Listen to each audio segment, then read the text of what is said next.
It's a little choppy, but I think it looks pretty good.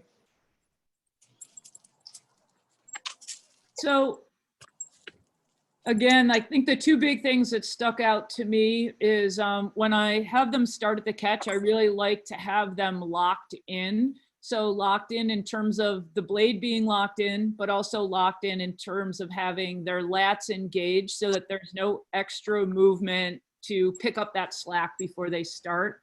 This crew had, there's 2 freshmen in there, some sophomores.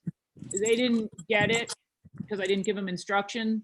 The varsity boat picked it up a little bit more. So again, you can see this boat, I'll run it again. They don't lock in at all. The varsity 8 does a little bit better on it. And like, there's just, it's running now. There's no lock in at all going on over here. And then they get a pretty bad first stroke out of it. The other boat locks in a little bit better, but what really just struck me was just how much tighter the blades are here and how much closer they are to the water as they go in at the catch, which we had talked about week 1. Mm-hmm. Everybody see that? Yeah. So one thing, quick question is, one thing I've been told, I've heard, is press the blade, like press the handle into stern a little bit, press the blade a little bit to bow. Just like a tiny little bit, just to put some like a little bit of a pocket behind the blade when you start pulling on it. Is that something you teach with engagement at all? Are you saying something actually active on like attention or go, or more like pressure, like you're doing a yoga posture pressure? I'd say something a little more active, but like barely. So I don't teach it, but the reason I don't teach it is because any movement at the NCAA start line can be a false start / elimination. And okay. I just don't want to go there. But I do have them on attention. I have them lock it in, and part of the lock in is they're pressing their fist out and locking their lat down, and also making sure that the blades are all just top edge buried. But I don't want to do any more movement than that. And I'm not a false start person. Like when I was being coached, I had a coach who taught us to false start. And I'm not a false start person because I don't think the athletes race that many times that I'm going to risk them losing a start line opportunity. It's just not worth it. So I have a couple other, this is spring break, and this is my varsity 8.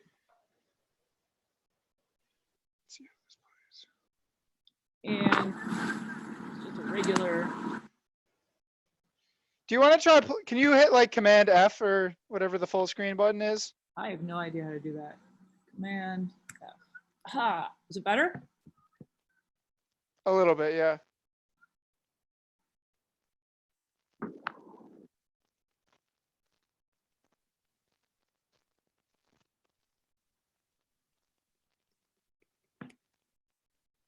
So one of the big things that we were working on this week was the idea that when you start to square the blades with your hands and your inboard hand is squaring, that tendency for the handles to drop during the squaring process. And I was really trying to get them to counter with their outboard hand to maintain the handle height.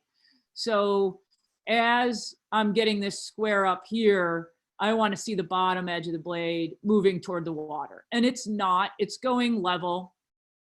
And as a result, right, that she's going to put the blade in as she changes direction, which isn't what I'm looking for. And she still can get a backsplash. So you can still get backsplash and not reach the blade in. And that was something that we were going to need to work on. But at the same time, I don't think that they like go into it and they sky and they lift their blade. It's just that it's not as direct and as tight as I'd like it to be. Yet, compared to the other boat, it was fairly tight. So I'm looking for a coordinated square up and just direct blade to the water. I don't do the kind of pause at the release, gather at the release, hesitate at the release that, Yeah. that we saw last week with Sean's cruise. I do want him to finish the stroke. I do drills where I pause at the release, but I don't have him doing steady state that way all the time. Yeah. All right, so, escape will get me out, right? I'm gonna pull up next, I think, this clip. All right, and you're saying I just do Command F8 or Command F. All right.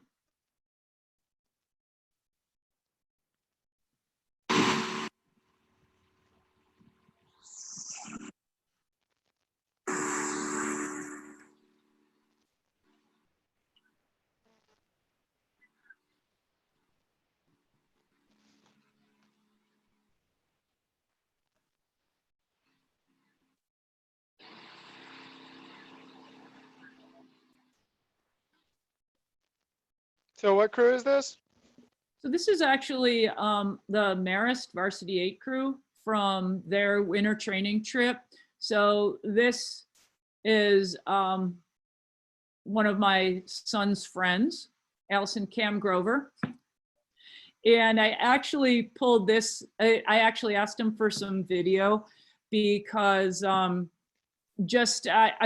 actually have a clip of him from sophomore year in high school, sophomore year in high school, and here is sophomore year in college. And I really wanted to see if I could see a difference in posture and pelvic position and things like that, which I actually think he rose better in high school. Okay, but I wasn't expecting that. But anyway, in this clip though, there's two things I liked about it.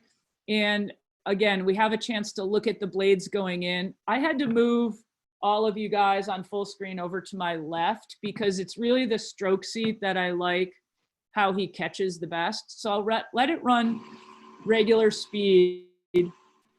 And the stroke seat it has a look to his blade, what I'm looking for more than the other guys in the boat.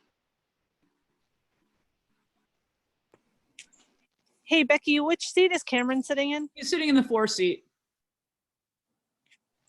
So if I go back and sort of run this frame by frame,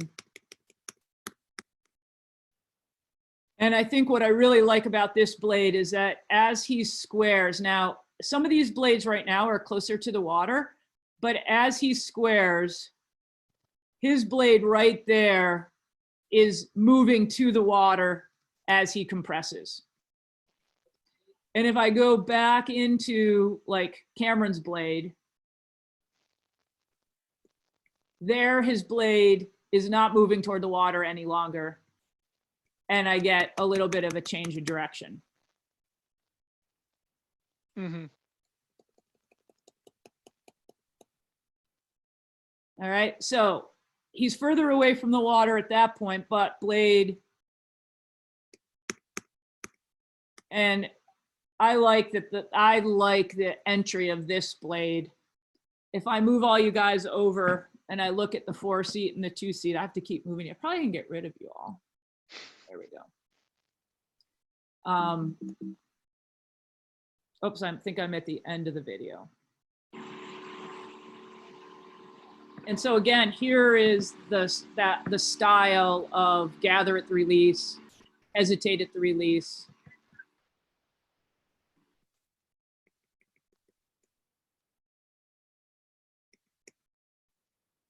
And I'm gonna watch Cameron's blade, and as he squares the blade, either, it moves fairly horizontal to the water, but here's his change of direction to put it in.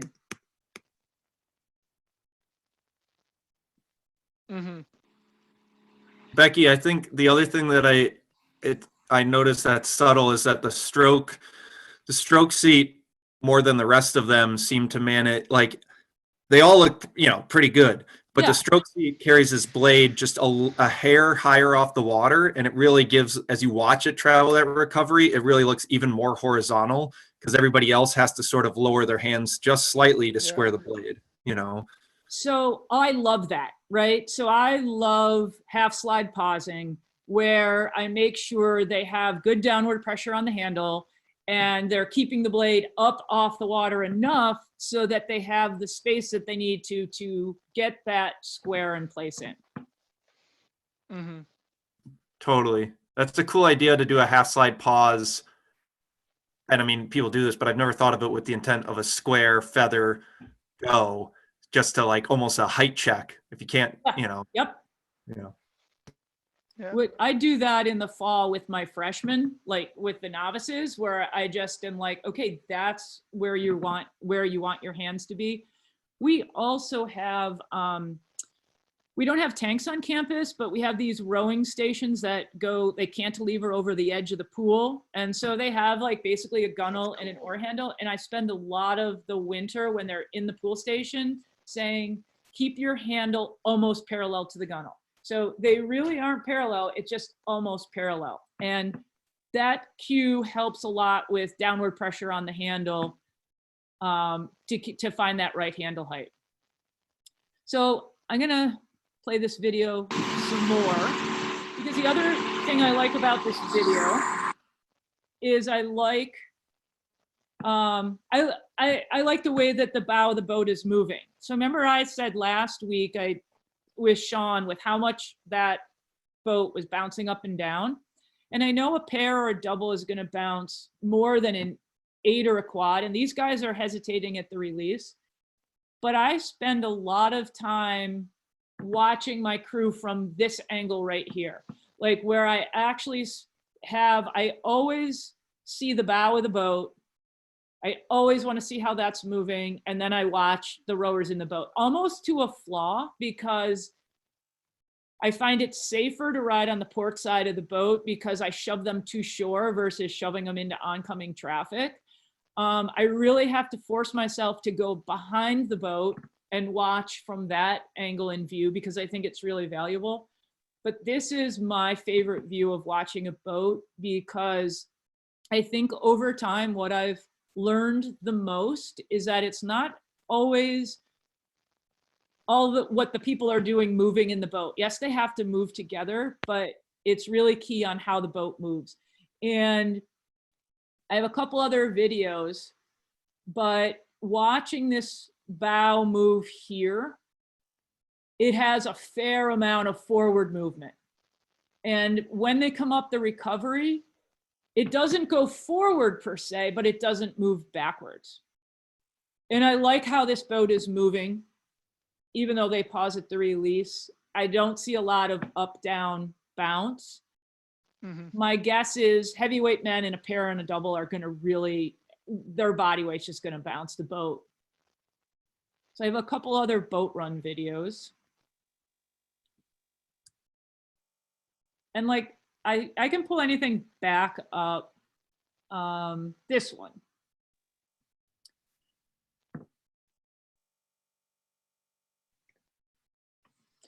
So this is from last spring. And the 1V8 is in the foreground, the 2V8 is in the background. We were doing a long piece, the length of our inlet, which is 4K. This is our halfway point. And this was the point where the 1V started to move away from the 2V.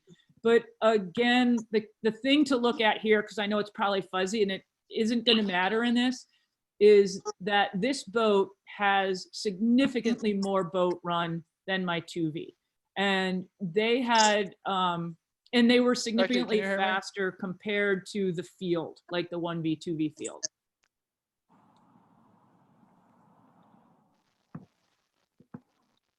And if you can like look through, and I know it's not a long clip, but get a sense of like, particularly on the recovery, how much more the near boat moves versus the far boat.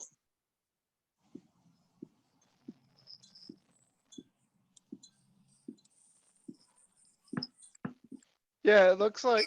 So I Um, did this little exercise for my team where I created lines on the video.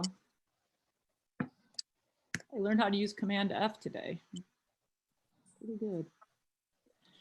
So I created lines on this video, and the idea was to watch the bow move through the lines. Now there is one stroke that they actually pull it backwards, but otherwise the movement in the bow is forward or neutral, forward or neutral. I think I was talking on it. You're gonna have to hear all that. I promise it will run. Recovery, but relax and let the boat keep moving. It's just me talking. All right. So this is the 1B. You can kind of just watch the bow in terms of the lines. That's the How the backward majority stroke. of the movement is forward. There's a lift of the bow out of the water. So watch how it moves.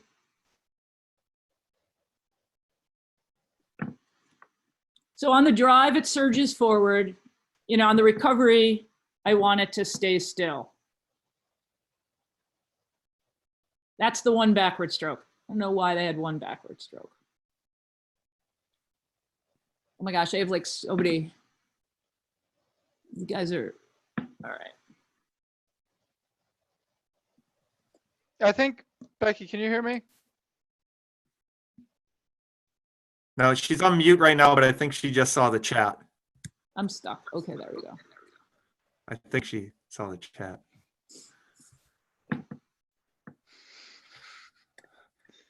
Technical difficulties.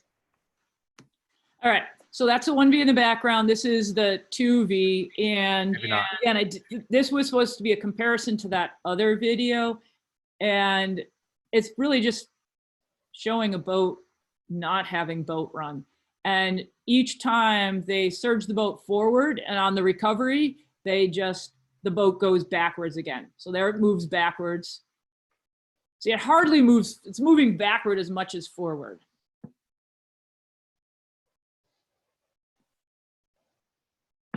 All right.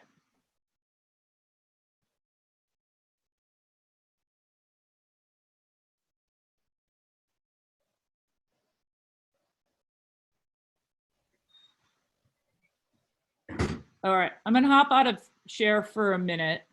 There's like a bunch of chats on here. Can you?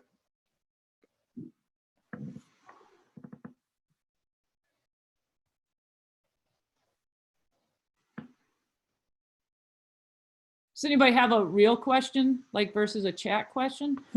Can you? Did you mute your computer? Oh, hold on. Okay, try again. Can you hear me? Yeah, I now count. Now I Oh, can. okay, much better. I think Krista had a question earlier about, not sure what about, but I think your computer was muted. Yeah, so my question really is you know, if you're trying to get suspension, right?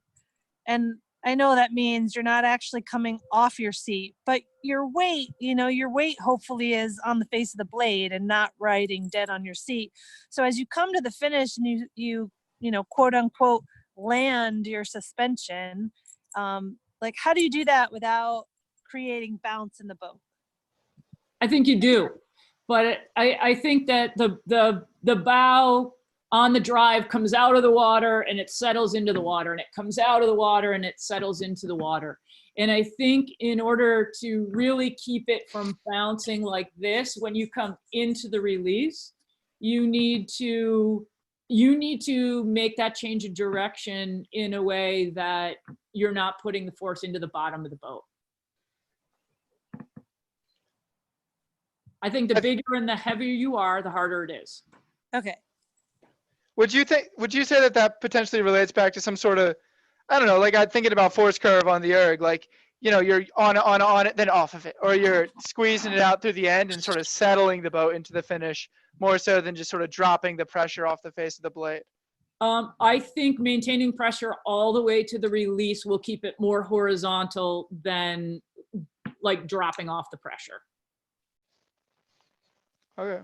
And I think the force curve, you know how when you do the force curve and it comes down and then you get that little glitch in there? Like I think keeping the back end of the force curve smooth and so it doesn't just drop, trying to keep as much volume under that curve as you can.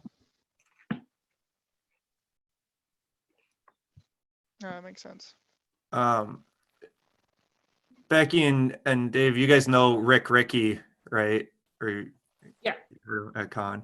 And Rick sometimes loves to go on these tangents that are like quite liberating. But one time I heard him here where he's like, "You don't need a seat. Row on the pins. Always be on the pins."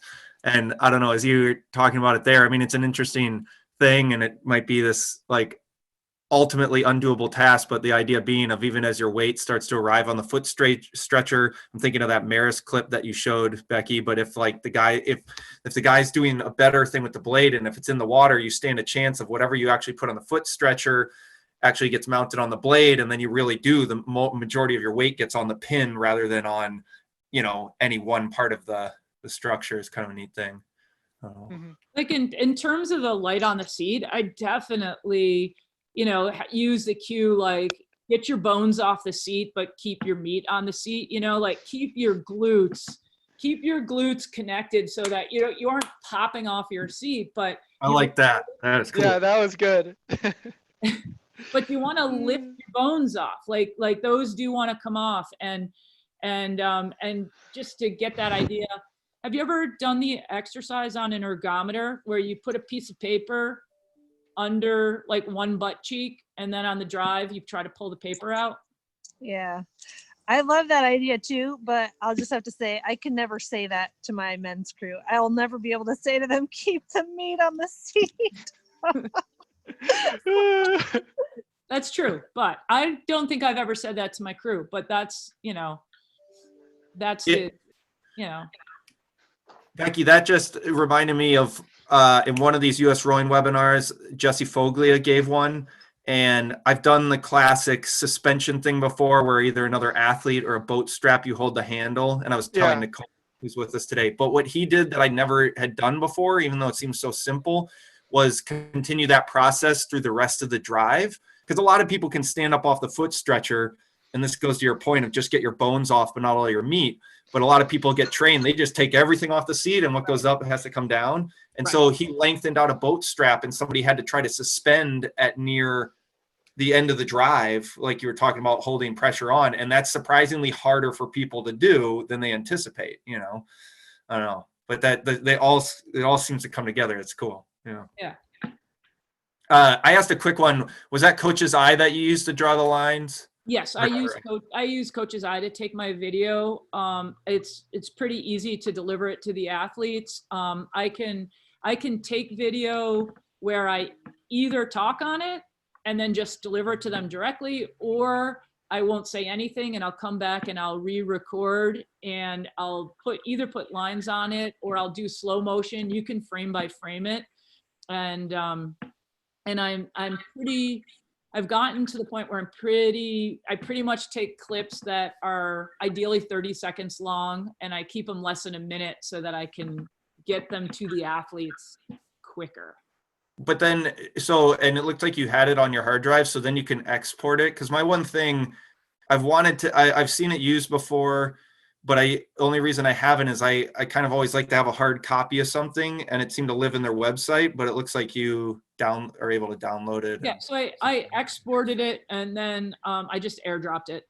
Okay, cool. On the export function. So you can also just take a regular video with your phone and upload it to those apps as well. So you can actually just take the hard copy video and upload it to the app if you'd rather do that. Okay. Any other apps like that people know of? I'm just curious to play around with it because I've been looking. Yeah. I use, hold on, let me find it. It changed names like 5 times. Let me find the one that I use. I think it's just called. There's also Huddle, but I think Coach's Huddle. Eye is a lot easier to use than Huddle. I second that. I second what Allison said. I was impressed that you had lines in motion held pretty steady as you had 2 crews in it. That's, Yeah. yeah. So I have 2 more videos if you guys want to play for 2 more. Yeah. So the next video I have actually is, so that 4-seat in the Marist boat. So this is his video from high school. And I actually, the clip is, there's 4 boys in the boat. It's not up yet, Elson. She's looking for it.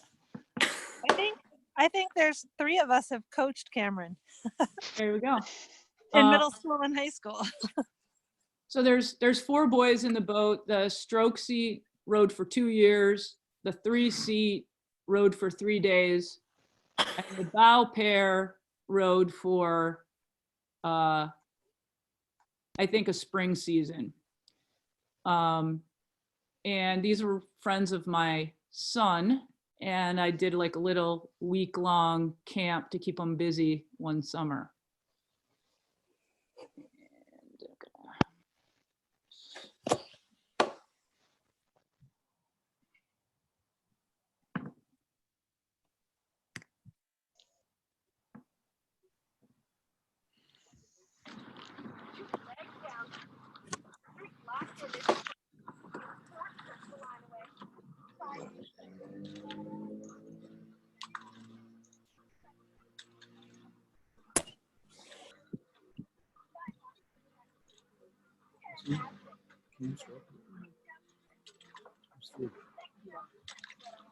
Pretty stoppy from what I don't know if you guys are seeing something better. There we go.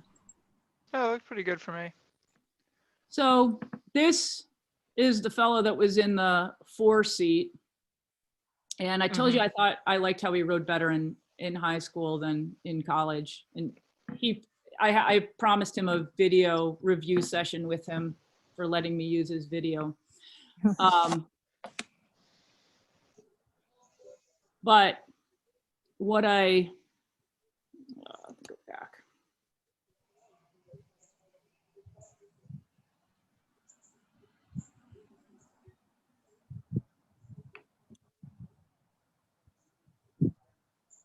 So if I put him at half slide here, I might be able to pull that Marist video back up. I actually like his body position better in this video, which I was really surprised because I thought I was going to see some of that pelvic, posture stuff that was missing. But in this boat, it's a really good example of when they square up. I mean, they're not together, but he's just not putting the blade in the water at all in relationship to his compression. And that certainly is a lot better. Like, I'd like to see him just put the blade in here versus squaring up at that point. Do you think people think about trying to row as long as possible? Like thinking about getting their hands real far into stern? And that just sort of trips them up when it comes to actually putting the blade in the water? I think that you can row too long on that aspect with overreaching. And a lot of people think that they're getting more length, but really what they're doing is just dropping their shoulders between their knees, which puts the blade further away from the water, which then when you drive, your blade is moving the opposite direction and you don't pick it up. But this video is interesting. So you can see a lot of collapsing, posterior pelvic tilt, the stuff that Helen was talking about last week. And again, eyes are down, this slump in here. But he only rode a spring season. He rode a novice season. So it was at the end of that. And he rode for this week. That was it. So you can see his, issues going on there, but also has extremely long femurs and very little calf flexibility and just can't get the compression. And this is that overreaching thing again with the blade. So this is a an old video, but I think I was really hoping to see a big change in the one person. This is a video that I put together for the stroke seat because, all right, I'm gonna do, and this actually has some audio with it.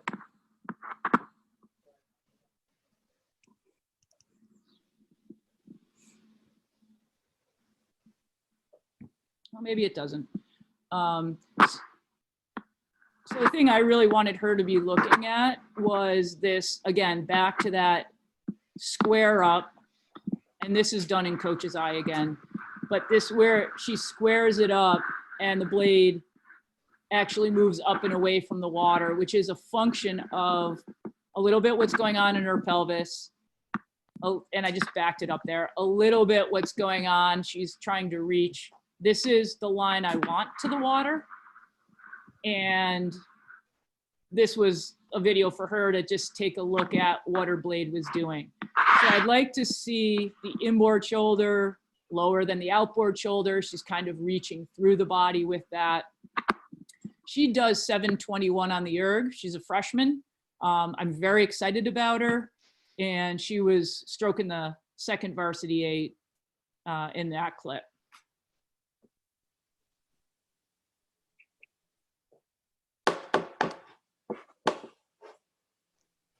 Wow. Do you, when you're thinking about sort of things like that, you know, obviously you want to put the blade in sort of as a function of position on the recovery. Do you always just want them putting the blade in just like quick placement? Or is it, I don't know, something you want them to think about more when you're at lower rates or in some circumstance? So interestingly, sometimes I use a variety of different cues on the catch because I actually sometimes tell them to put the blade in slowly, because I think sometimes when I use put it in quickly, they change direction quickly and they don't really set it in. So doing drills that like, I really like set in, pull through. I like doing a series of where they do 3 strokes in a row. So set in, pull through, then they do 2 strokes and then they do 3 so that they can start feeling it with more speed. I think doing rowing by pairs where the boat itself is really slow and they have time to actually be patient when they put it in. And so I think the biggest things are the timing and then making sure that they understand they have to put the blade in as they're pushing the handle away from them, that they don't pull it in, they press it in. And so sometimes I use slow. If I use quick, I usually say quick to bury versus quick catch. Like I want them quick to bury from the bottom to the top of the blade, but I like that, yeah. actually kind of want them to put it in slow. I have one clip from last spring of somebody who is catching really nicely. And I will give you a, you know, like I just showed you that visual. Taylor had a way to go, but I feel like she was a quick learn and she was going to get it. And I wanted her power in the stroke seat.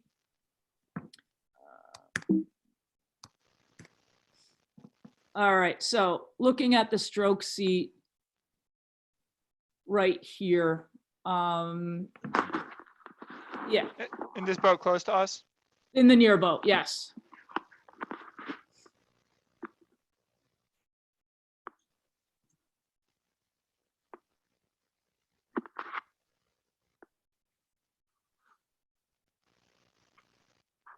Is this a different woman or is this the same freshman 721? This is a different one. This is my varsity 8 from last year, the stroke, and she actually does a 708, but it was a stroke of my varsity 8 that went to NCAAs. Yeah. Like that one I liked a lot. Go back.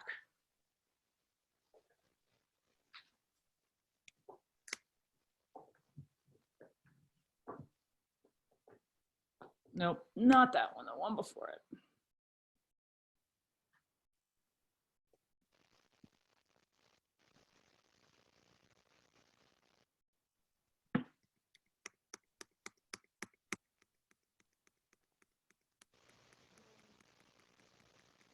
So she is not quick to bury. If you can see, that was one of the things that she was really working on, but I do feel that she was doing a good job. Let's let it run. Placing the blade in. Yeah, this is again another coach's eye where it's where I slowed it down. So that one, the boat just tipped to starboard, which none of the ports were close with their blades. And that's a nice catch right there.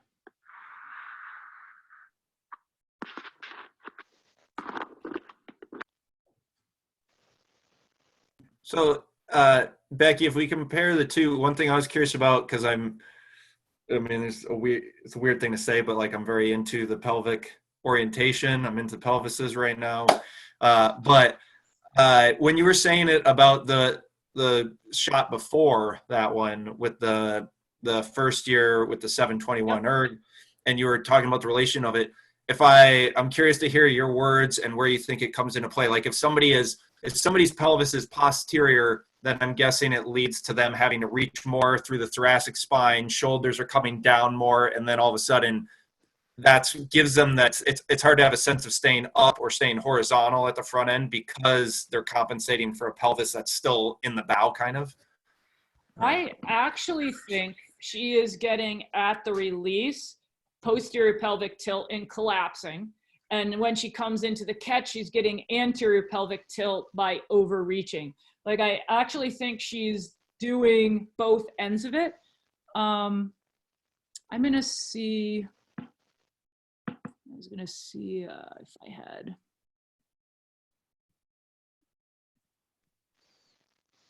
And I think it's a lot of it's a function of the fact that she hasn't done a lot of core and pelvic neutral training, that she really needs to do it. And we had a video session together following Helen's talk last week, and I went through the beginning 3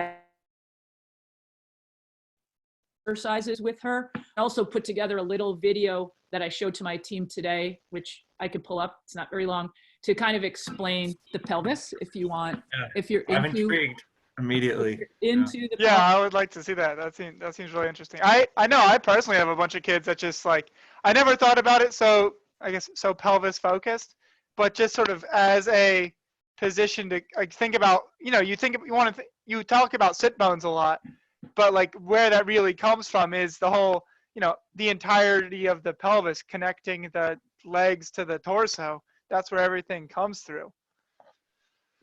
So I would like to see this video. Look at pelvic neutral. So at the release right now, Beth is in pelvic neutral, and she's going to just tip her pelvis and go into like slump and go into a posterior pelvic tilt, and then shift the other direction to an anterior pelvic tilt with the kind of ribs up finish, and then back to pelvic neutral.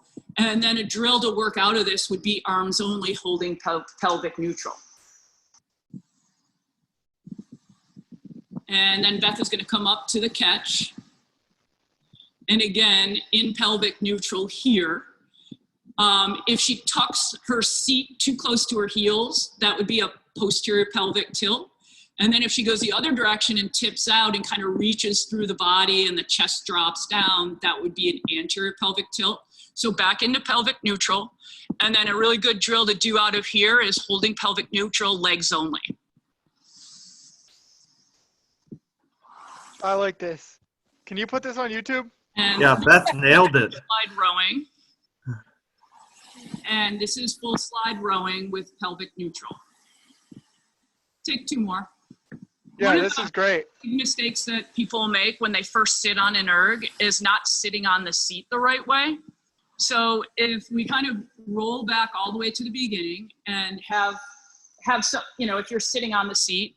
And one of the things that people sometimes do is they sit back too far on the seat, like you're sitting on the pockets if you had jeans on.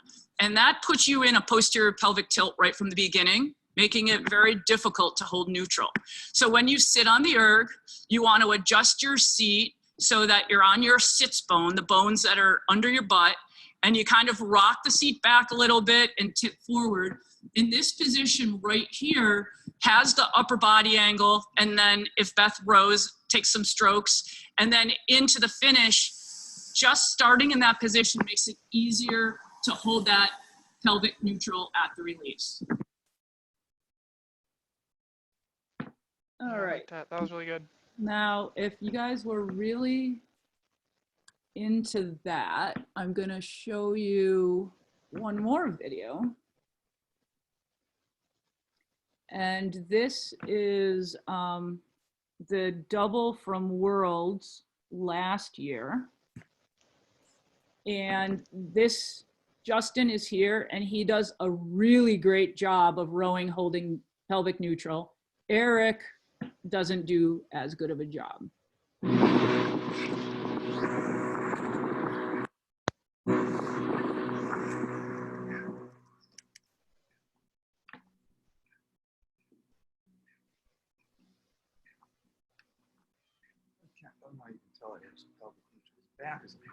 I mean, I feel like the one, I mean, I still don't love it, and I've rowed with Eric and known him for a long time. But the one bonus is that at least he lacks mobility enough that his pelvis isn't going through multiple positions. It's just, it's locked in posterior, and it's going to hang there, There's one coach, Buzz Congram was up here for a bit, and he's very old school in his technique views, and he was trying to advocate still for the C-shaped approach as being this like more direct, immediate transfer of energy, and that he had some interesting language that would go along with it that I appreciated. Like he said, knit your ribs into your abdomen and basically squish it all together and ride it back and then just knock it open. But I think it like the lack of hip mobility is one of the main things that can lead to so many injuries. And I have a woman right now on the team here who she has such a cool arc. She got to row for a club team. She got a 5th year at Syracuse, and she's sculled, and she was on a U23 boat and stuff, but she's here. She's just had a rib issue. And when I watch her right now, like her pelvis is a Bermuda Triangle to her, I think, because literally she winds up getting her back opening. I could probably pick the thoracic vertebrae that she gets her back opening from, because the pelvis has been lost through the push of her legs.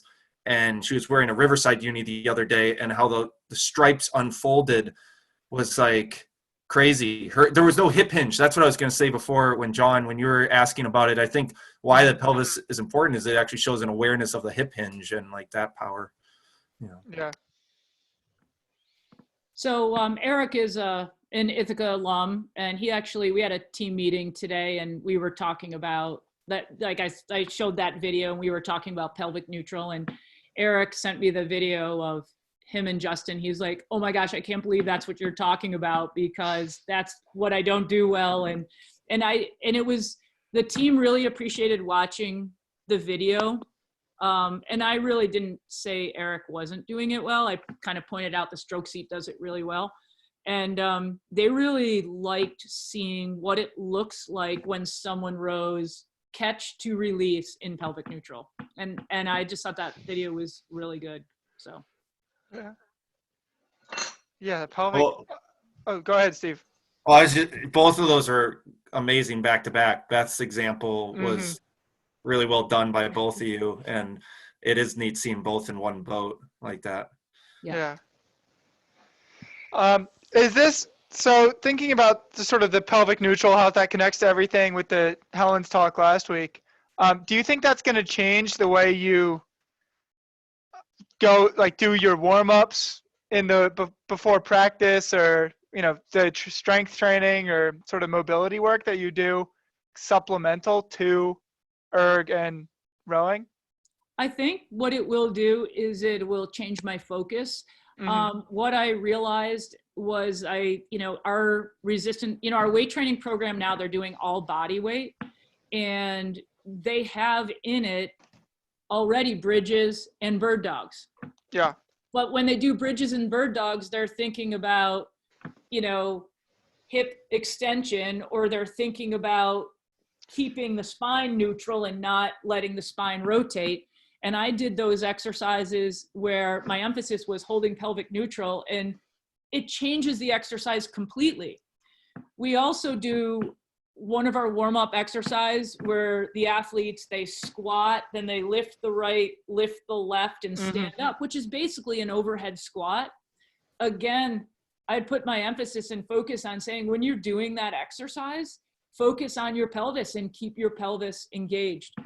And I think what's really hard for our athletes right now is they can't do the kind of training they feel they should be doing at this time, but it's also the perfect time to work on increasing hip mobility, hip flexibility, and that core. And it's not just core. Like we say, engage your core all the time, but you have to like hold your pelvis in a place. Yeah. And not let it get that rocking back and forth. So I think I definitely, for me, that was so good because it connected the dots from injury to technique to rowing in a boat to rowing on an erg to what you do in the weight room and what you do for rehab.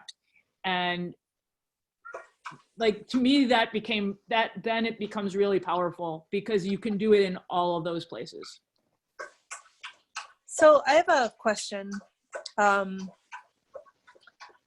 you like, I kind of get worried about thinking that people are gonna like stop having body swing when you talk about holding pelvic neutral. Like, I'm afraid they're gonna lose their hip hinge, you know, like Justin Keane, he rose super straight up and down, you know. I mean, I haven't looked at his video much, but I remember just watching him last year, and you know, I don't know how much hip hinge he has, but that would be my fear, is that people would like, I already have problems with my guys and their flexibility and trying to get them to have a hip hinge. So I'm not worried about it, because what I'm worried about is when they come to the release that they don't posterior pelvic tilt. When they come to the catch, they don't anterior pelvic tilt, right, or tuck under. And so I really think if they come back neutral, now you're hinging over your pelvis, right? It's your spine over your pelvis. It's not your pelvis rotating to get the spine movement. I do think it's going to take more flexibility. Like, I think part of the reason that people engage the pelvis is because they lack the flexibility. And I'd say in men, probably the hamstrings. I mean, and like the thing is, if you're, at first when you first started talking, Krista, in my head, I was like, oh, you're going to get more hip hinge because like a squat, a kettlebell swing, I'll have that. But then I started thinking about, it depends on your population, because if we look at Frid, or if I think of my college self, where the only technical call my coach told me was flexibility because it was so bad.